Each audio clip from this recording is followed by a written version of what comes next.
Terima kasih Tuhan bahwa Engkau Allah yang senantiasa menjadi sumber pertolongan dalam kehidupan kami. Saat kami tidak berdaya, kami lemah, kami putus pengharapan, karena saat kami berseru pada Tuhan, Engkau Allah yang boleh mendengar dan menolong kehidupan kami. Kami sungguh bersyukur memiliki Tuhan Allah yang hidup, bahwa Tuhan Allah yang berkuasa atas alam semesta ini. Tuhan, terima kasih untuk kasih setia Tuhan yang besar dalam kehidupan kami.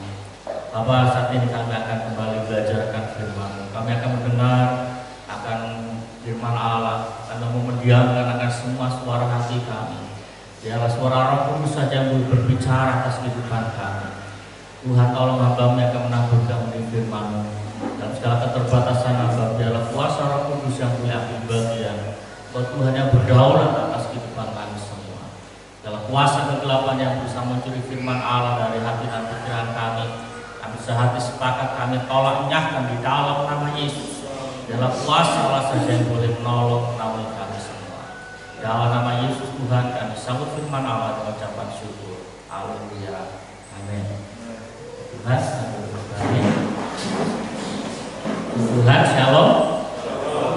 Kita bersyukur pada pagi ini kita boleh kembali berkumpul memuji dan memuliakan nama Tuhan.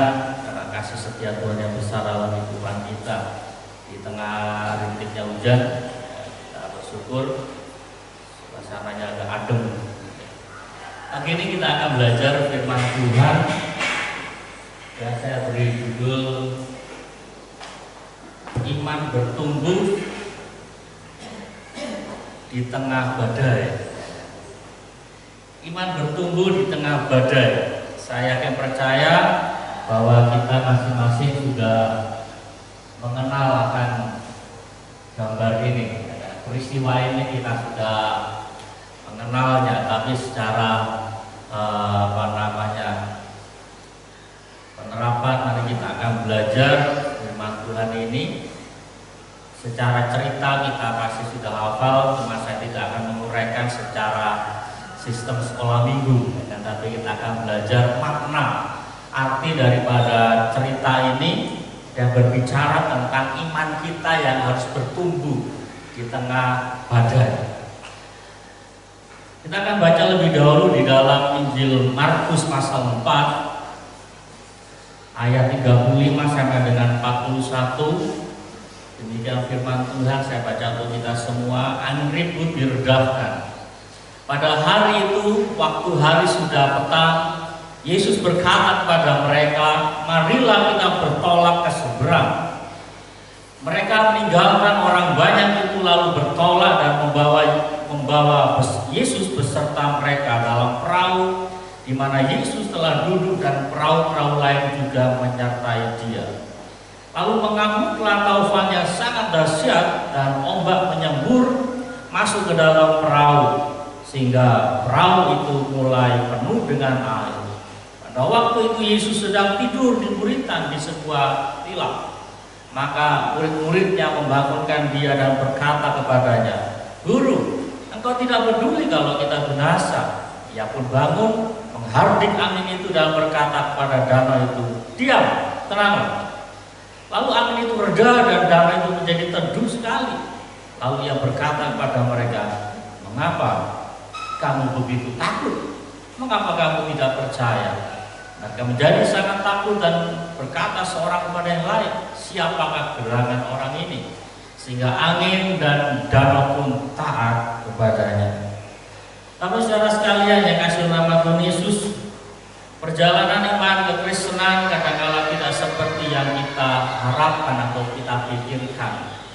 Di saat kita menjadi seorang Kristen, kita berpikir bahwa hidup kita akan menjadi aman, tentram. Orang bilang nggak ada masalah, semuanya menjadi beres dalam seketika.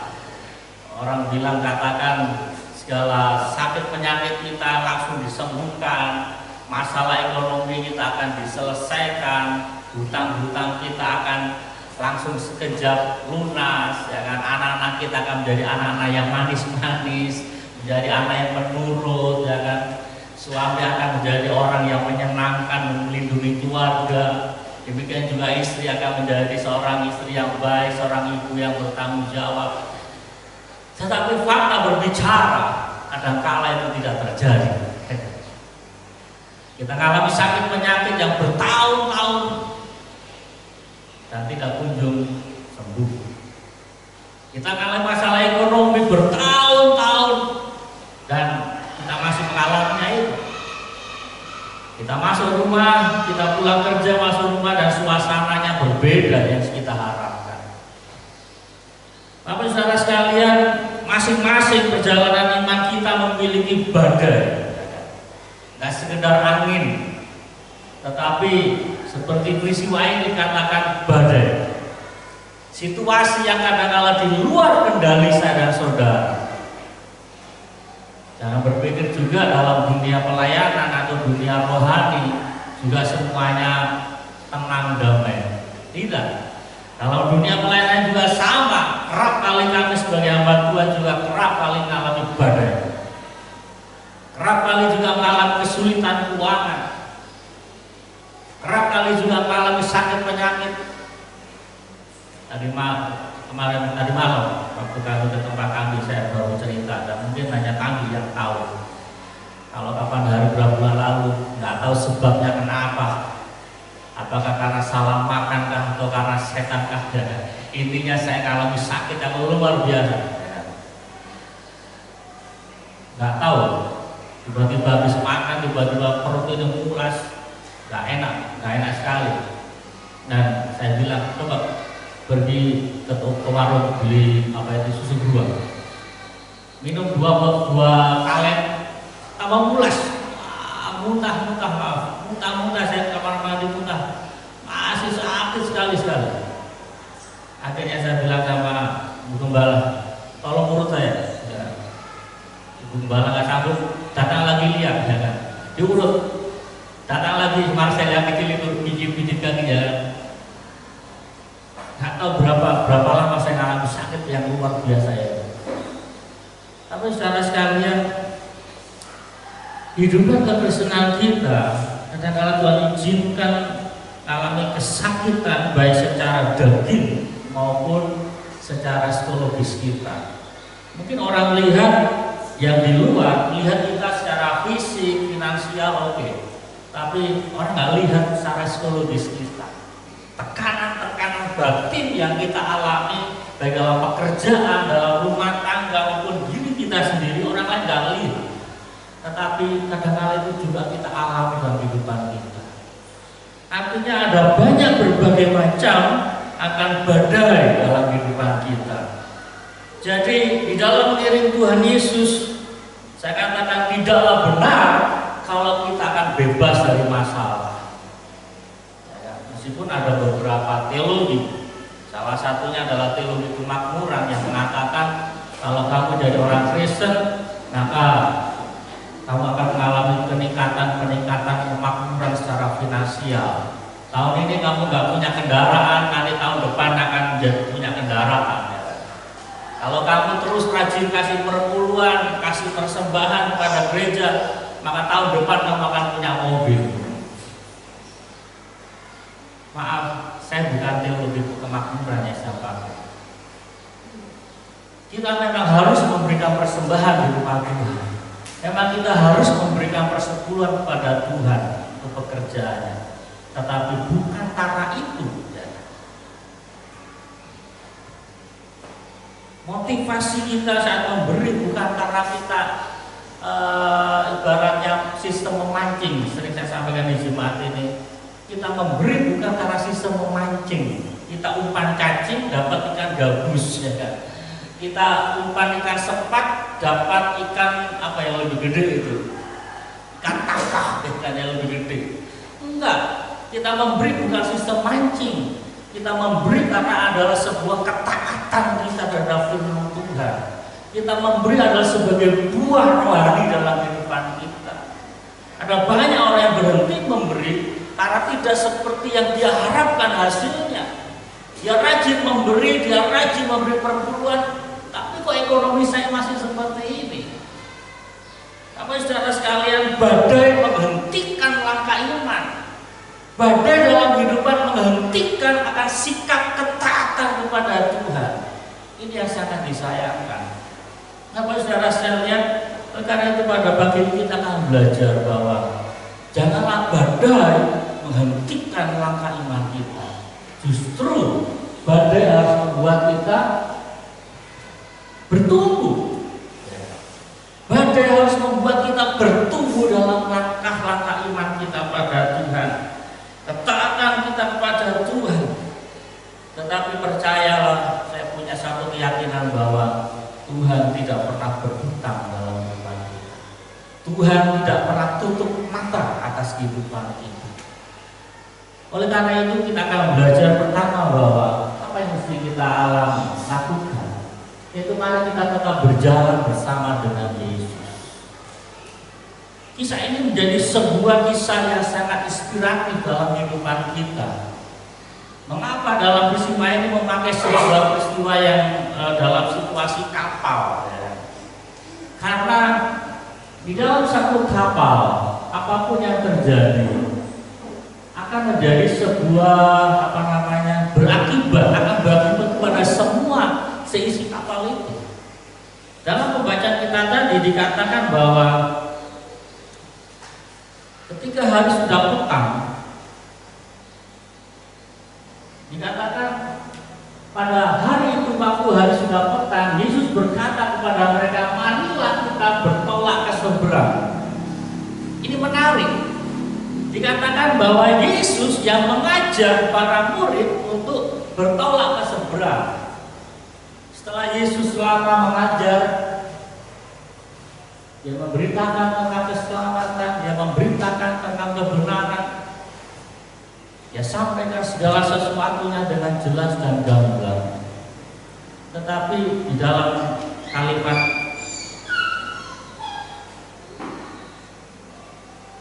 saudara bisa lihat dalam ayat yang ke-34 di atasnya perikop ini Unread.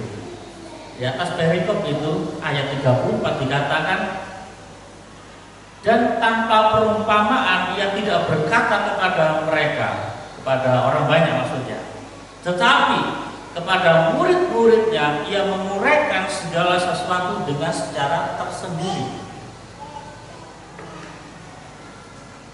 Bapak saudara sekalian, ada banyak hal Tuhan Yesus mengajar bersifat perumpamaan yang kadang-kala para pendengar mereka nggak ngerti apa maksudnya.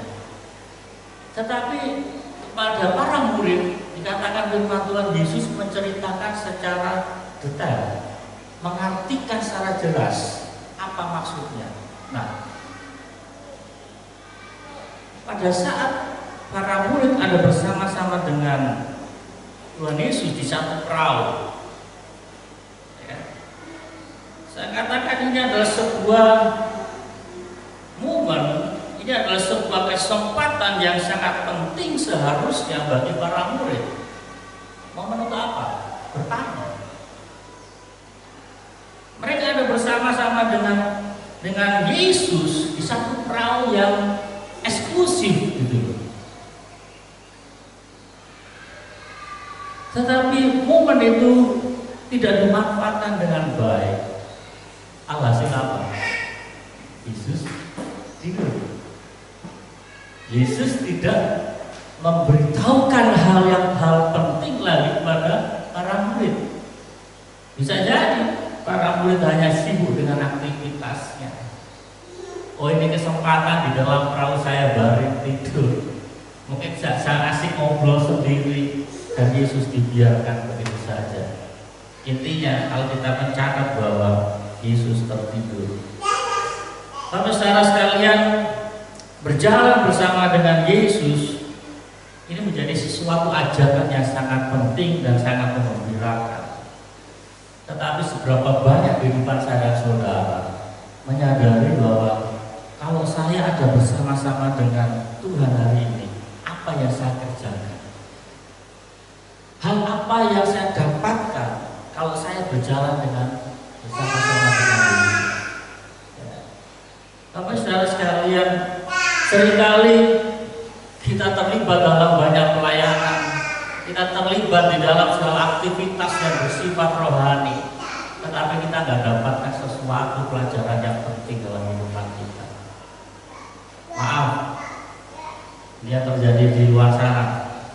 Contohnya dalam peristiwa-peristiwa Natal, ya kan? Dibentuk sebuah panitia Natal.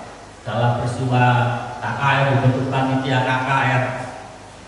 Ada banyak orang diberkati, para undangan diberkati oleh situasi rohani itu, baik Natal, KKR, Paskah, macam-macam, maupun retreat.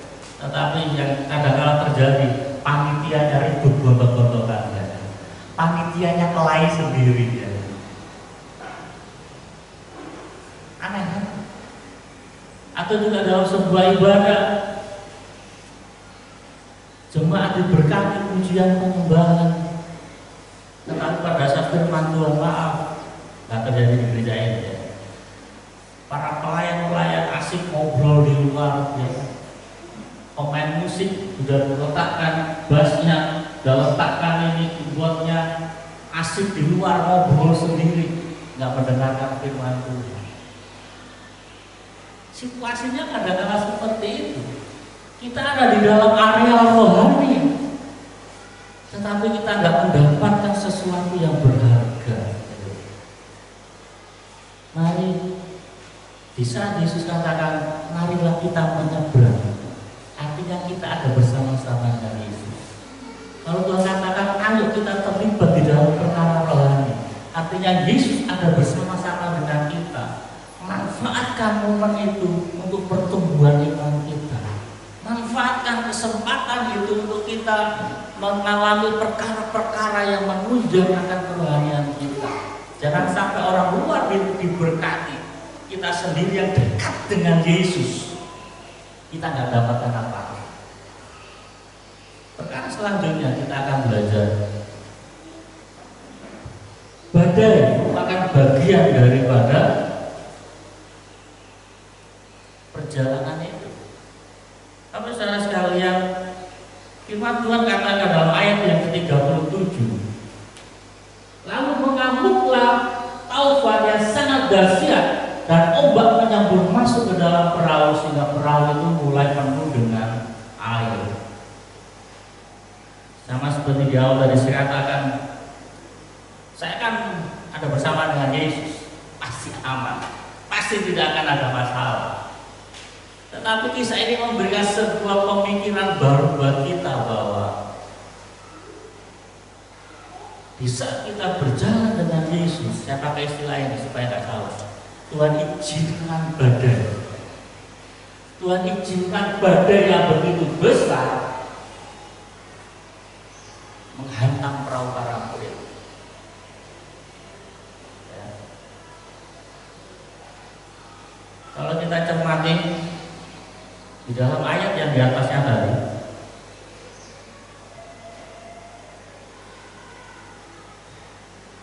ayat 36, mereka meninggalkan orang banyak itu lalu bertolak dan membawa Yesus beserta dengan mereka dan perahu di mana Yesus itu duduk, dan katakan perahu-perahu lain juga menyertai dia. Artinya ini adalah rombongan, nggak perahunya para murid sendiri.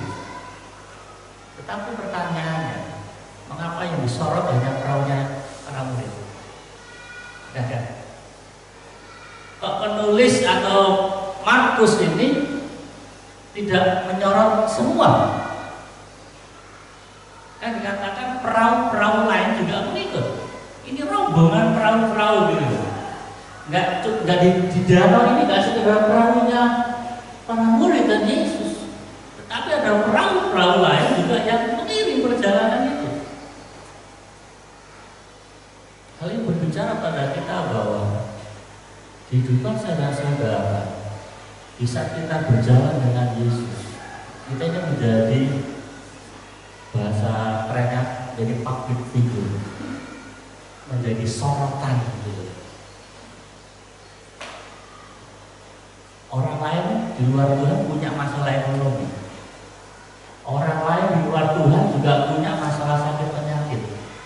Orang lain di luar Tuhan juga punya masalah dengan anak-anak masalah dengan suami mereka, punya masalah juga dengan istri mereka, juga punya masalah dengan pekerjaannya. Tetapi kan gak banyak disorot. Tetapi saya dan saudara, di saat kita mengalami sebuah masalah akan menjadi sorotan gitu. Pada saat si siapa itu Raffi Ahmad habis divaksin kan, lama esoknya atau lusanya kan dia menghadiri pesta ulang tahun, disorot saudara. Wah nggak jadi contoh, ya. Disorot. Coba kalau kita yang orang bawah, ya.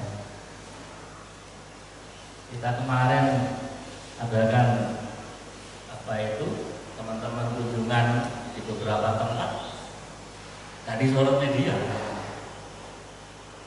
KKL di Kandui, desa Kandui, nggak diributkan orang, meskipun nggak ada apa protokol kesehatan, karena kita ini orang bawah gitu.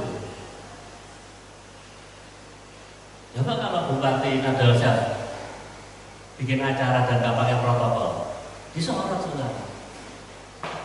Mungkin pertanyaannya berarti nggak adil loh, bukan nggak adil. Level kita orang-orang yang percaya pada Tuhan artinya ada di atas. Amin. Kita jadi sorotan. Kita harus jadi sebuah teladan sehingga orang akan menyorot kehidupan kita. Kalau orang nggak mau perhitungkan kehidupan kita, berarti level kita di bawah. Kondisi para murid ini menjadi sebuah sorotan karena mereka ada dekat dengan Yesus. Siapa Yesus? Dia adalah pribadi yang berkuasa. Katanya pribadi yang berkuasa, tapi kok ada badai? Ya kan seperti itu. Kan seringkali terjadi dalam kehidupan kita. Katanya kalau saya dekat dengan Yesus, maka akan bebas dari masalah. Bukan. Tapi ini nanti kita lihat, ya kan, bahwa di saat kita bersama-sama dengan Yesus, badai akan tetap terjadi dalam kehidupan kita. Nah, ada satu ayat yang mungkin membuat kita agak sedikit berpikir gitu. Tetapi ia tidak berakar dan tahan sebentar saja apabila datang penindasan atau penganiayaan karena firman. Saya nggak tahu sudah seberapa banyak kita baca ayat ini. Tetapi hari ini saya sampaikan bahwa ada saatnya saudara akan mengalami penindasan karena ada masalah karena firman. Kita nggak ada penindasan masalah bukan karena kita berbuat dosa, ya. Tetapi karena kita melakukan firman, kita ditekan. Karena kita melakukan firman, kita nggak ada kesulitan. Hal yang serupa dengan peristiwa tadi, bukan berarti kita dekat dengan Yesus, kita satu perahu dengan Yesus, badai tidak berani datang. Bukan. Badai merupakan sebuah bagian dalam perjalanan iman kita. Ujian kehidupan, penindasan persoalan merupakan bagian daripada ketaatan kita terhadap firman Tuhan. Dan itu akan membuktikan daripada kualitas iman saya dan saudara. Kalau dalam ayat yang saya ambil, ini adalah jadi orang yang mendengar firman tetapi tidak berakar dan pada akhirnya dia murtad.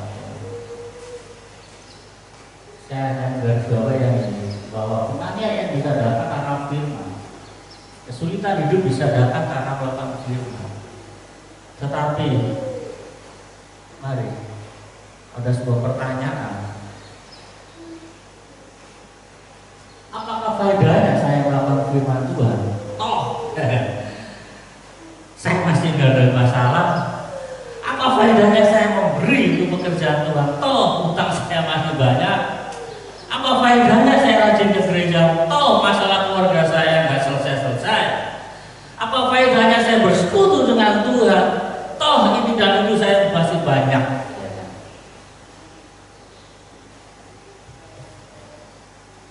Jawabannya mari kita lihat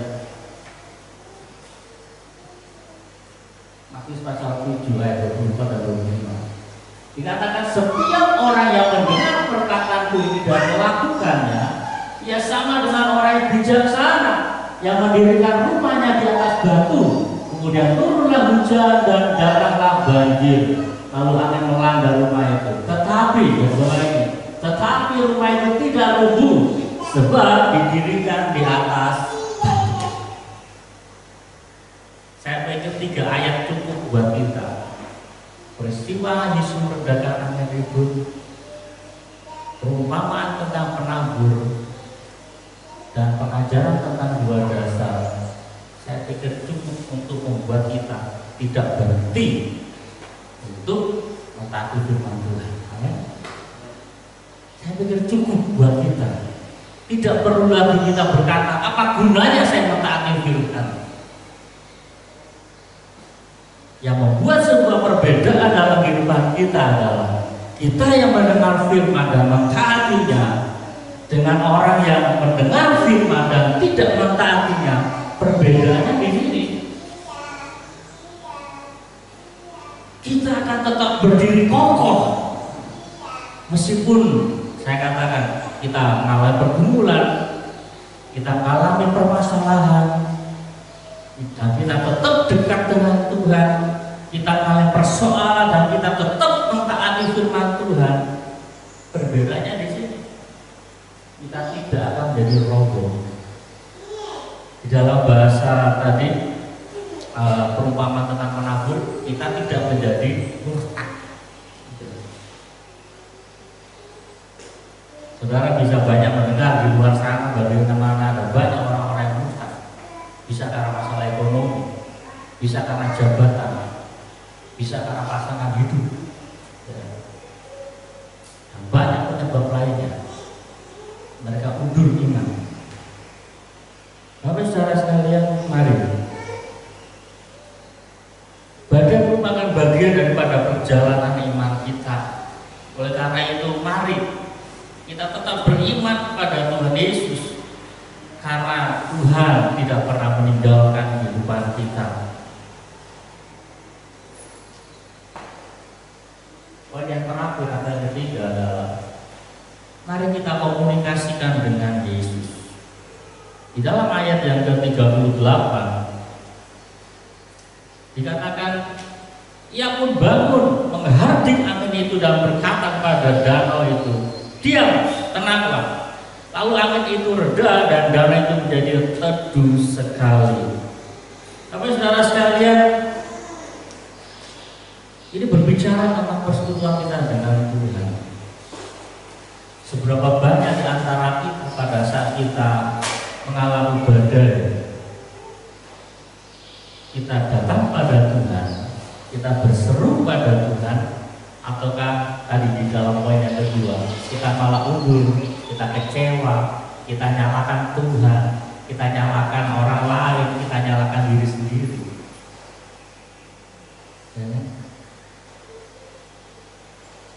Keputusan yang harus kita ambil pada saat kita menghadapi badai adalah berseru pada Tuhan. Izinkan Yesus yang dikatakan berdiri dan menghardik badai itu, diam, tenang. Hal ini beritakan pada saudara-saudara bahwa kita manusia ini lemah, nggak berdaya. Kita semua tahu yang jadi latar belakang para murid, khususnya Yohanes, Petrus, dan Yakobus. Mereka adalah mantan-mantan nelayan. Di mana badai itu ada, itu adalah tempat mereka bekerja hari-hari. Masalah menghadapi badai, biasa. Hari-hari mereka ada di danau itu. Tetapi pada hari itu mereka nggak berdaya. Pada hari itu mereka dibuat menjadi ketakutan yang luar biasa. Hal ini juga dapat berbicara buat saya dan saudara. Mungkin kita sudah bertahun-tahun ada dalam satu profesi, dan kadang-kadang Tuhan izinkan kita mengalami ketakutan. Padahal itu sudah kerjaan kita gitu. sudah menjadi sebuah bagian hidupan kita. Tapi Tuhan mau kita harus bangunkan Yesus. Guru, apa kamu nggak peduli sama kami? Kita mau binasa nih. Tuhan mau kita bangun kembali persekutuan kita dengan Tuhan. Tuhan mau kita bangunkan Yesus. Karena ada satu ayat yang saya suka banget. Dikatakan berserulah kepada waktu kesesakan. Berserulah kepadaku pada waktu kesesakan, aku akan meluputkan engkau dan engkau akan memuliakan aku. Tapi saudara sekalian, dalam kehidupan saya dan saudara, kadang-kadang kita nggak cukup hanya ngomong biasa. Pemazmur memakai ungkapan atau kata berseru. Artinya ini ngomong dengan nada yang lebih tinggi, setengah berteriak kepada Tuhan. Secara adat kita memang kurang sopan, ya. Masa ngomong kepada orang di atas berteriak. Tetapi kadang-kadang Tuhan mau kita ini berseru, ini berbicara tentang keseriusan kita. Kita mau sungguh-sungguh bersekutu dengan Tuhan. Mari Bapak Saudara sekalian bangun komunikasi kita dengan Tuhan. Pada saat kita merasa tidak berdaya, seperti pujian tadi saya suka sekali. Pertolonganku, ya, begitu ajaib. Artinya kita ini lemah, kita nggak berdaya. Dalam situasi kita tidak berdaya, itu adalah sebuah titik tolak di mana kita harus berseru kepada Tuhan. Tuhan, tolong aku. Dan jangan berpikir bahwa Tuhan tidak mendengar. Tuhan mendengar. Dan dikatakan Tuhan berdiri menghardik akan segala pergumulan kehidupan kita. Yang penting mari kita bangun tetap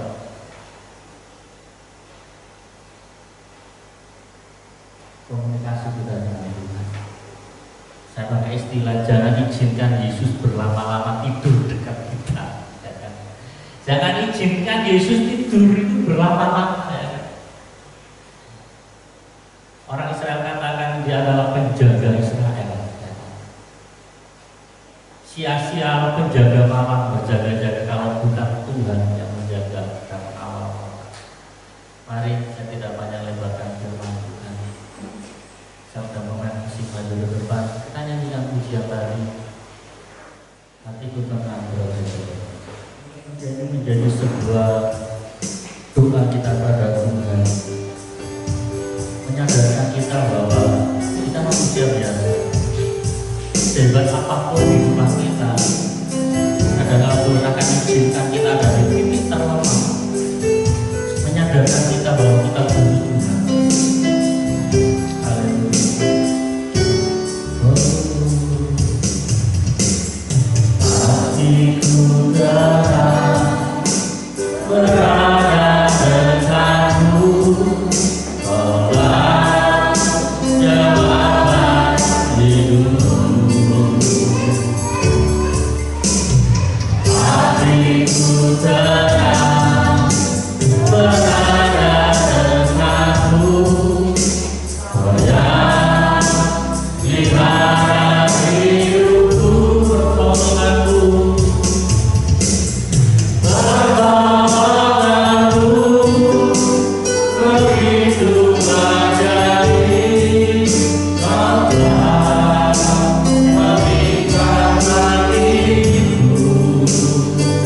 badai apa yang terjadi sementara dalam kehidupan sehari-hari. Di saat kau yakin kau ada bersama-sama dengan Tuhan hari ini, kau ada dalam satu perahu dengan Yesus hari ini, tetapi ada badai yang kau hadapi hari ini, ada masalah yang membuat kau tidak berdaya, ada pergumulan yang membuat kau menjadi letih lesu dan tidak mampu buat apa-apa. Ini adalah sebuah kesempatan atau sebuah momen untuk berseru pada Tuhan. Tuhan, tolong aku nggak sanggup lagi. Bangun kembali hubunganmu dengan Tuhan. Bangunkan Yesus dalam hidupanmu dan izinkan Dia berkata kepada badai dalam hidupanmu, diam, tenanglah.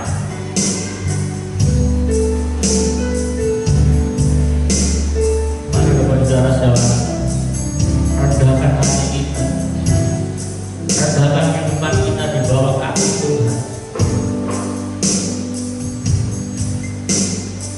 Tidak selamanya kita mengandalkan pengalaman kita, tidak selamanya kita mengandalkan kekuatan dan pengetahuan kita. Kalau selamanya kita hanya mengandalkan pengetahuan, kekuatan kita sebagai manusia, makanya Tuhan izinkan kita ada di titik terlemah untuk menyadarkan kita butuh Tuhan. Kita butuh Tuhan berkata, diam dan tenanglah kepada masalah yang kita hadapi.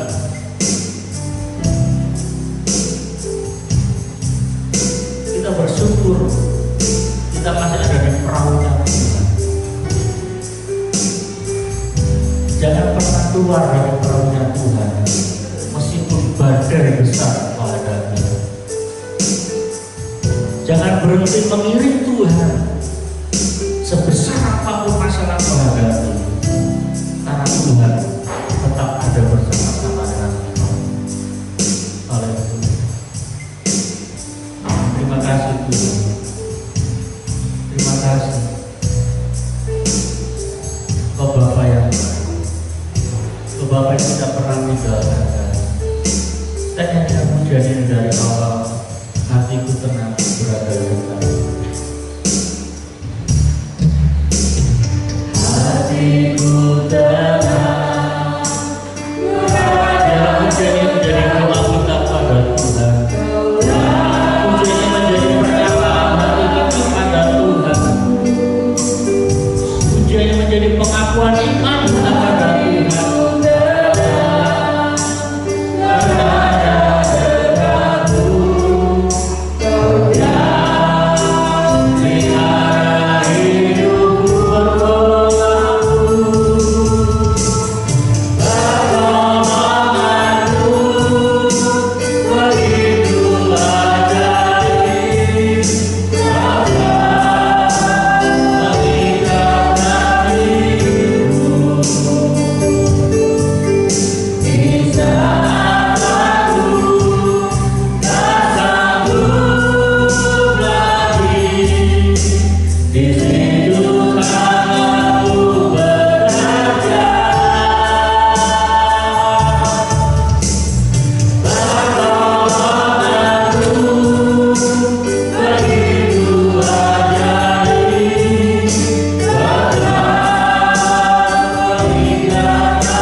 Engkau Tuhan yang berdiri dan menghardik akan masalah dalam kehidupan mereka. Apapun badai kehidupan yang mereka hadapi hari-hari ini, kiranya mereka boleh membangun persekutuan itu dengan Engkau kembali. Mereka tidak mengizinkan Engkau Tuhan tidur. Mereka tidak mengizinkan Engkau Tuhan berdiam diri atas segala pergumulan mereka. Tetapi kiranya mereka boleh bangun persekutuan itu dengan Dia Tuhan. Karena kami akan percaya bahwa kami ada di dalam perahunya Tuhan. Kami ada di dalam kehendaknya Tuhan. Tuhan, hamba berdoa dalam nama Yesus, apapun yang mereka hadapi dalam kehidupan mereka hari-hari ini, kiranya Engkau Allah yang boleh menolong mereka, membuat akan iman mereka kembali bertumbuh, membuat kepercayaan mereka kepada Tuhan semakin kokoh. Terima kasih Tuhan. Tuhan, Engkau Allah yang melihat akan kehidupan umat-Mu. Mereka yang menjadi pelaku-pelaku firman Tuhan, mereka yang selama ini boleh lengkapi akan kebenaran firman Tuhan, tetapi mereka menghadapi pergumulan yang tidak kunjung selesai. Kiranya Engkau Allah yang boleh tetap mengokohkan akan kehidupan mereka. Kehidupan mereka tidak runtuh, iman mereka tidak menjadi pudar, tetapi mereka boleh melihat kemuliaan Tuhan, kedahsyatan Tuhan itu dinyatakan dalam kehidupan mereka. Terima kasih Bapa, Tuhan Engkau Allah memilih akan kehidupan umat-Mu pribadi lepas pribadi. Pergumulan rumah tangga demi rumah tangga, biarlah Engkau Allah boleh hadir di situ. Karena Engkau Tuhan adalah kepala keluarga. Engkau Tuhan yang menjadi pencetus akan sebuah keluarga. Kiranya Engkau Allah boleh menyatakan damai sejahtera, harmonis dalam setiap keluarga demi keluarga. Terima kasih Tuhan, Engkau Allah juga yang telah memanggil akan umat-Mu di satu sebuah pekerjaan, di sebuah profesi yang Tuhan telah tetapkan mereka ada di situ. Kami akan percaya saat mereka ada di dalam kehendak Tuhan, maka kedahsyatan Tuhan juga Tuhan nyatakan bagi mereka di tempat pekerjaan mereka, di jabatan yang mereka sementara pegang hari-hari ini. Kiranya Engkau Allah hadir yang akan menghardik akan semua badai dalam pekerjaan mereka. Engkau akan menyatakan kemuliaan-Mu di tempat mereka. Tuhan, Engkau Allah juga boleh memberkati akan setiap pribadi lepas pribadi, mereka bergumul dalam sakit penyakit. Tuhan, Engkau Allah boleh menyatakan kemuliaan. Tuhan, Engkau Allah juga menyatakan kesembuhan. Tuhan menyatakan kekuatan kuasa-Mu dalam kehidupan mereka. Apapun badai penyakit jenisnya dalam kehidupan mereka, kiranya Engkau Allah yang boleh menyatakan kuasa dalam kehidupan mereka. Hamba berdoa saat ini Tuhan bagi umat Tuhan, hamba Tuhan, orang-orang percaya yang mengalami sakit penyakit karena virus corona. Mereka hari-harinya ada di ruang isolasi maupun ada di ruang ICU. Hamba berdoa di dalam namanya Yesus, kiranya oleh bilur-bilur Tuhan, oleh berkarya menyembuhkan akan sakit penyakit corona dalam tubuh mereka. Paru-paru mereka boleh dibersihkan oleh kuasa bilur Tuhan. Terima kasih Tuhan. Allah yang boleh memilih mereka-mereka Engkau Allah yang hadir akan di ruangan-ruangan isolasi. Engkau Tuhan hadir di ruang-ruang ICU. Tuhan malah menyatakan kedahsyatan. Kami akan percaya bahwa segala perkara tidak akan melebihi kekuatan kami sebagai manusia. Tetapi di saat kami berseru pada Tuhan, maka pertolongan daripada Tuhan akan datang dan kami akan memuliakan. Terima kasih Bapak, Tuhan berkati akan bangsa dan negara kami. Tuhan berkati akan kota kami tercinta Muara Tele. Tuhan berkati biarlah kemuliaan Allah dinyatakan atas bangsa dan negara kami, maupun secara khususnya kota kami. Terima kasih Bapak. Terima kasih Tuhan, Allah juga boleh melawatkan keluarga demi keluarga. Baik yang hadir dalam ibadah hari ini maupun yang menyaksikan secara online. Mari Tuhan Allah boleh nyatakan kuasa-Mu. Tuhan memberkati kehidupan mereka. Terima kasih Bapak, terima kasih Tuhan. Ini doa ucapan syukur kami yang disempurnakan dengan doa yang Tuhan ajarkan atas setiap orang-orang percaya. Bapa kami di surga, kuduskanlah nama-Mu, datanglah kerajaan-Mu, jadilah kehendak-Mu di bumi seperti di surga.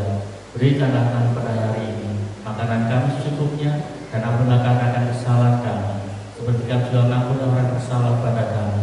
Dan janganlah bawa kami dalam pencobaan, tapi lepaskanlah kami daripada jahat, karena Engkau yang punya kerajaan dan kuasa dan kemuliaan sampai selama-lamanya. Amin.